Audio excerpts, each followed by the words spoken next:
Bonjour, que notre Seigneur Jésus-Christ vous bénisse richement et vous accorde beaucoup de joie et de paix en ces temps de la fin. Oui, mes frères et sœurs en Christ, nous sommes dans le temps de la fin et il est fort impressionnant de remarquer qu'il y a encore beaucoup de personnes qui n'ont pas encore donné vie au Seigneur Jésus-Christ de Nazareth. Alors, cette vidéo aujourd'hui, c'est vraiment pour interpeller toutes ces personnes qui dorment et qui ont oublié le Dieu qui les a créés, qui les a sauvés et qui vivent leur vie comme ça n'existait pas. Ma question est celle-ci, à toi qui m'écoutes. As-tu déjà accepté le Seigneur jusque dans ta vie comme Sauveur et Seigneur? La question doit te poser à chaque être humain parce qu'il y a la parole que Jésus-Christ est l'agneau immolé qui ôte le péché du monde. De venir dans ce monde pour éclairer les hommes et pour accorder la vie éternelle. Alors, toi qui écoutes en ce moment, l'as-tu aussi dans ton cœur ou es-tu encore dans les ténèbres spirituelles? Nous allons lire ensemble un petit passage dans la parole, dans le livre de Jean, chapitre 1, des versets 1 jusqu'à 3. Ça dit ceci. Au commencement était la parole, et la parole était avec Dieu, et la parole était Dieu. Elle était au commencement avec Dieu. Toutes choses ont été faites par elle, et rien de ce qui était fait n'était fait sans elle. En elle était la vie, et la vie était la lumière des hommes. Je m'arrête là. Dans ce Jean, chapitre 1, verset 1 à 4. Donc ici, on parle de la parole était avec Dieu, la parole était Dieu. Il est ici question de Jésus notre Seigneur qui est venu ici sur terre s'incarner en chair et en os et vit parmi nous comme des humains et ensuite il s'est offert à la croix comme sacrifice expiatoire pour ôter les péchés du monde. Alors, ici, verset 4, en elle était la vie et la vie était la lumière des hommes. Donc en Jésus-Christ réside la lumière des hommes parce que Jésus-Christ est lumière. Nous continuons de lecture, verset 5.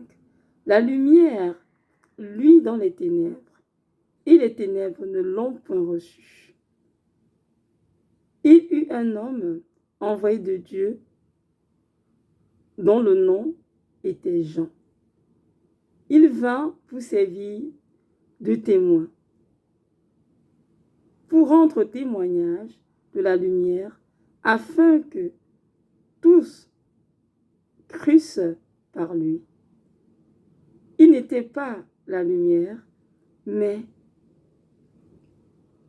il parut pour rendre témoignage à la lumière.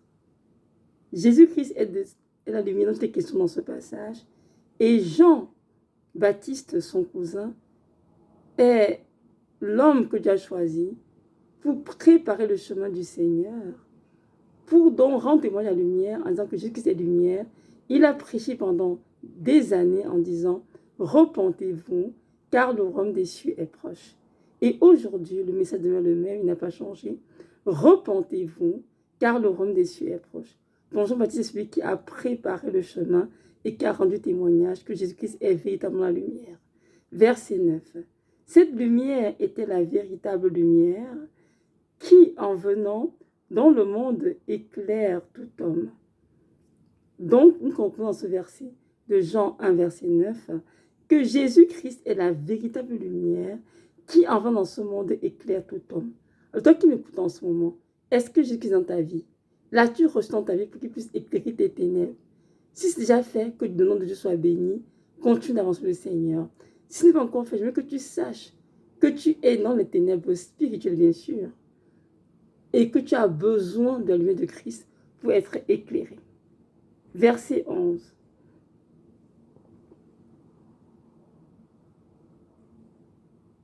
Non, verset 10 d'abord. Elle était dans le monde, et le monde a été fait par elle, et le monde ne l'a point connue. Verset 11. Elle est venue chez les siens, et les siens ne l'ont point reçue. Mais à tous ceux qui l'ont reçue, À ceux qui croient en son nom, elle a donné le pouvoir de devenir enfants de Dieu, lesquels sont nés non du sang, ni de la volonté de l'homme, ni de la chair, mais de Dieu. Amen. Parole du Seigneur. Donc, si nous lisons le livre de Jean, chapitre 1, verset 1 jusqu'au verset 12, il est clairement décrit que Jésus-Christ est la véritable lumière qui éclaire tout homme. Mais pour qu'on soit éclairé, il faut qu'il soit reçu auparavant. La lumière a brillé dans ce monde. Le monde ne l'a pas connu. La lumière est allée chez les Juifs, peuple de Dieu même en question, mais beaucoup n'ont pas reçu. Alors, verset 12, il dit ici, mais à tous ceux qui l'ont reçu, la lumière qui est Jésus leur donne le pouvoir de devenir enfants de Dieu, lesquels sont nés non du sang, ni de la volonté de la chair, ni de la volonté de l'homme, mais de Dieu. Donc, mon frère, ma soeur, je m'écoute en ce moment, je t'encourage à recevoir la lumière de Christ, à recevoir Christ dans ta vie, afin qu'il puisse t'éclairer. Parce que si tu n'as pas reçu, tu n'es pas enfant de Dieu. Pour être enfant de Dieu, comme le verset 12 de Jean 1, c'est important de recevoir le Seigneur dans sa vie, de se repentir de ses péchés, de l'accepter comme sauveur et Seigneur, de marcher à sa suite. C'est ainsi que tu auras la vie éternelle qui a été promise à tous ceux qui auraient cru en Christ. Jean 3,16 nous dit, Dieu a tant aimé le monde qu'il a donné son Fils unique afin que quiconque ne croit en lui ne périsse point, mais ait la vie éternelle. Donc, à la place de quiconque, on peut le remplacer par n'importe quel nom. On peut prendre le nom, par exemple, de Sandrine. On dira ceci. Dieu a tant aimé Sandrine qu'il a donné son Fils unique afin que si Sandrine croit en lui, qu'elle ne périsse point, mais qu'elle ait la vie éternelle. Donc, chaque homme s'était capable de mettre son nom dans ce verset, à la place de quiconque de Jean 3,16, de le personnaliser et vraiment de comprendre que ce verset lui est adressé. Parce que nous, Seigneur Christ, aimons à Golgotha pour ôter le péché du monde, pour sauver l'humanité entière. Et c'est important que nous comprenions que nous sommes à la fin des temps et que nous devons nous arrêter et nous rassurer. Nous avons vraiment reçu dans nos vies le Seigneur Jésus de Nazareth comme Seigneur et Sauveur, bien sûr, et que nous marchons à sa suite tous les jours dans une vie d'obéissance parfaite. C'est très important. Nous devons savoir que le ciel et l'enfer existent bel et bien. Beaucoup pensent que ce sont des mythes, ce sont des inventions, des légendes. Mais je vous dis que ces deux endroits existent pour de vrai. Et ceux qui iront au ciel, ou bien qui veulent aller au ciel, doivent s'assurer d'avoir reçu Christ qui est la lumière et de marcher dans une d'obéissance. Sinon, à la fin de vie sur cette terre, ils vont se mettre dans un endroit lugubre, un endroit de tourment, un endroit effroyable qu'on appelle l'enfer. Et ce ne sera pas drôle de passer des minutes dans cet endroit. Donc, je vous encourage, que vous qui m'écoutez, à donner vos vies au Seigneur. N'attendez pas à demain. Faites-le aujourd'hui. Arrêtez de procrastiner et dites, Seigneur, je reconnais que je suis pécheur. Je te demande pardon pour tous mes péchés, Seigneur.